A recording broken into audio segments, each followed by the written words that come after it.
আসছি পরবর্তী খবরে। আসানসোল পুরসভার 16 নম্বর ওয়ার্ডের কুলটি বিধানসভার লক্ষ্মণপুর গ্রামে রাস্তার একাংশে বেহাল দশা। লক্ষ্মণপুর গ্রামের ভেতর দিয়ে পনুরি যাওয়ার এই রাস্তার একাংশ বৃষ্টির ফলে জমে রয়েছে জল, আর এই রাস্তার পাশে রয়েছে পুকুর, যেখানে গ্রামের দুর্গা প্রতিমা নিরঞ্জন করা হবে।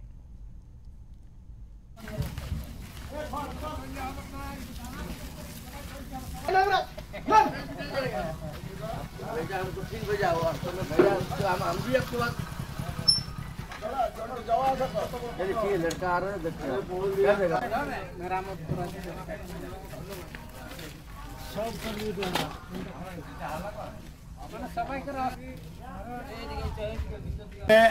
আমরা গ্রামের সমস্ত মানুষকে ডেকেছি। এই রাস্তার যে দুর্দশা, প্রতি বছরের মতন আগে এরা কিন্তু রাস্তাটা মেরামত করতো। আজ মায়ের প্রতিমা বিসর্জন, যে দাদা কি পরিস্থিতি আপনি তো নিজেই দেখলেন কি পরিস্থিতি হয়ে আছে। এই রাস্তাটা পুরো একদম গ্রাম মানে ফ্যাক্টরি পর্যন্ত, যেখানে মায়ের প্রতিমা বিসর্জন হয় ওইখান পর্যন্ত পুরো রাস্তাটাকে খারাপ করে রেখেছি। ফ্যাক্টরি মালিকরা যখন ইনকাম করছে প্রতি বছর, লাভ লস হতেই পারে ব্যবসাতে, ওটা কোনো বড় কথা নাই, কিন্তু ওদের রাস্তাটা অবশ্যই দেখা উচিত ছিল, কিন্তু তারা কোনো গুরুত্ব দেয় নাই। ভাবছে লক্ষ্মণপুরের মানুষ কে কি করে নেবে। আমরা কিন্তু ফ্যাক্টরির বিরুদ্ধে কোনোদিন যাই না, আর বলবোও নাই, কিন্তু আজ খুব গ্রামবাসী আমরা দুঃখিত যে মায়ের প্রতিমা বিসর্জন হবে, এখনো পর্যন্ত কোনো রাস্তার সমাধান করে নাই কোনো ফ্যাক্টরি মালিক পর্যন্ত। এখানে রাস্তার জন্য ফ্যাক্টরি মালিকরা দীর্ঘদিন ধরেই ঠিক করছিল, কিন্তু এখন ফ্যাক্টরি মালিকরা এমন কিছু মানে করছে কাজ যে আমাদেরকে কোনো হেল্পও করছে না, রাস্তার কাজও করছে না ফ্যাক্টরি মালিকরা। এইটুকুই আমার বলার উদ্দেশ্য। ফ্যাক্টরি মালিকরা আগে যা মানে হেল্প করছিল, সব ফ্যাক্টরি যে চলো পূজার আগে রাস্তাটা বানিয়ে দিই, এখন তো বানাচ্ছে না, তারা রাস্তাটা বললেও বানাচ্ছে না, গায়ের লোক কিছু খারাপ করে দিচ্ছে। আর প্রতিমা বিসর্জন এইভাবে কি করে আমাদের এইখানে হবে? মানে এই যে এত জল, এত রাস্তা খারাপ, আর ফ্যাক্টরি ওয়ালারা দাদাগিরি করে গাড়ি পার করছে আমাদের এই গ্রামের দিক দিয়ে। আমরা তার দিকে এত বলছি, কিন্তু তারা বলছে যে আমাদের এই আছে আর ওই আছে, সব দিয়ে আমরা সবাইকে। আমাদের লক্ষ্মণপুর গ্রাম থেকে এইটা যে বাঁধের আমাদের দুর্গা মন্দিরে যে দুর্গা বিসর্জন হয়, মানে দুর্গাটা, সেই পর্যন্ত রাস্তাটা পুরো খারাপ হয়ে আছে এখন।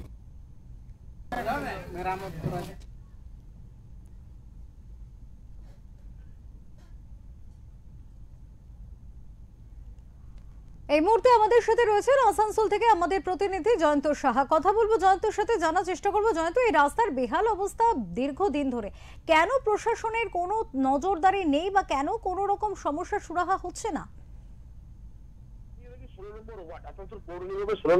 লক্ষ্মণপুর এলাকা, এখানে একটা রাস্তা একাংশ বেহাল দশা, মানে ভেঙে গেছে, জল জমে আছে, যাতায়াত করতে পারছে সাধারণ মানুষ, ডুবে ফেটেছে স্থানীয় লোকেরা। তারা এলাকার বলছে এত রাস্তার অবস্থা খারাপ, আমরা বলেও কোনো শোনা হয়নি। বিক্ষোভ করতে রাস্তার উপরে নেমে এসেছে সাধারণ মানুষরা। তারা বলছে যে বিকেল দিকে মা দুর্গার নিরঞ্জন আছে, তো কিভাবে মা দুর্গাকে পুকুর ঘাটে নিয়ে যাওয়া যাবে এই রাস্তা থেকে। চিন্তিত, কোনো মেরামতি করা হয়নি, কোনো গ্যাস পাঠানো হয়নি, কোনো পাথর পাঠানো হয়নি, কিন্তু এরপর থেকে খানাখন্দ হয়ে গেছে, রাস্তাটা পুরো অংশটা ভেঙে আছে। অন্যদিকে আমরা জানতে পারছি ওই এলাকায় বেশ কিছু ছোট ছোট কারখানা রয়েছে, এই কারখানা বড় বড় যানবাহন চলাচল করে, যানবাহন চলাচলের জন্য রাস্তা ক্ষতিগ্রস্ত এরকম দফা হয়েছে।